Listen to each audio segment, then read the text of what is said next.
Hello everybody and welcome to my quick guide to Necromancer's origin in Lost Ark. This is a 2-boss dungeon that's not too terribly difficult, however there are some wipe mechanics that you need to learn, otherwise you're not gonna have a great time. Luckily though, they are relatively straightforward. The first boss is a dragon called Reanimated Garum, and his fight revolves around a debuff mechanic. Throughout the fight, Garum will roar and put one stack of a debuff on everyone in the party. You can see how many stacks you have via the balls that will be floating around your head, one ball representing one stack, or you can simply look at the debuff icon above your HUD. If this debuff ever gets to 5 on anyone in the party, the boss will one-shot everyone. Now, the way you deal with this is actually relatively straightforward. Every time a roar happens, a yellow orb of light will spawn in the arena, and you can actually see it on the minimap as well. It's this yellowy orangey dot. And if you run up to it and interact with it, it will dispel all the debuffs from you. There is a bit of a catch here though, because only one orb can be active at any given time. So the only way to survive this fight, outside of just nuking the boss before you ever get to 5 stacks, which can happen if you're very overgeared, is to make sure that a different person picks up the orb every single time. And the easiest way to do this is to use the party numbers. So number 1 gets the first orb, number 2 gets the second orb, number 3 gets the third orb, number 4 gets the fourth orb, and then number 1 gets the 5th orb, and so on and so on and so on until you kill the boss.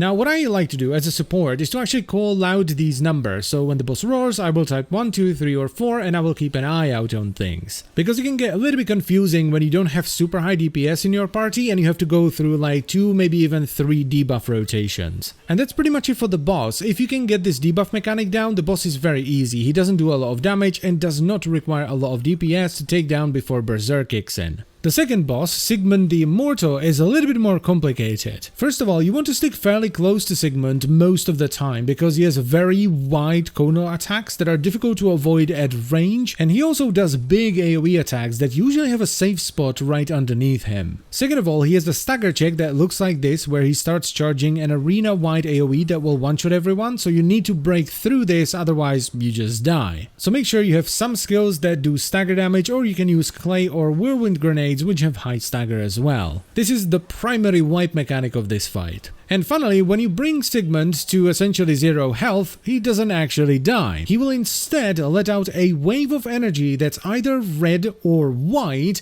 and 2 orbs will spawn in each side of the arena.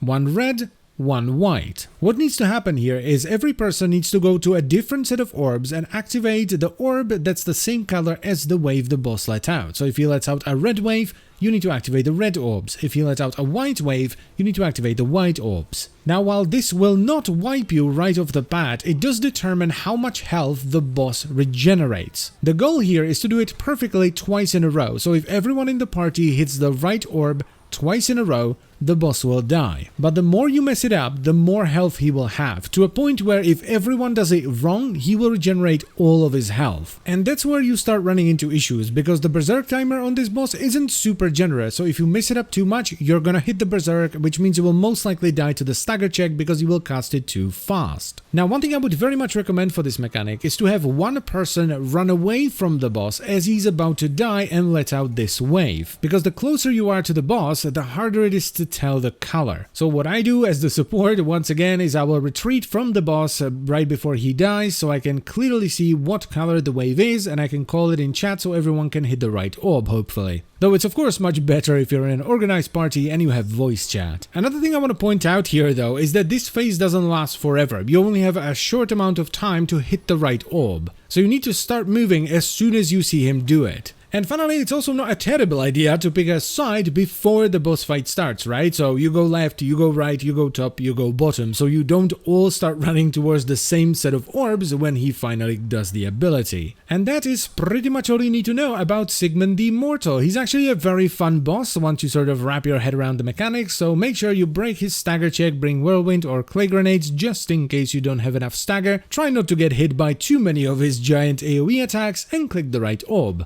And as always guys, I thank you very much for watching, I hope you've enjoyed the video and found it helpful, and I will see you next time. Bye bye.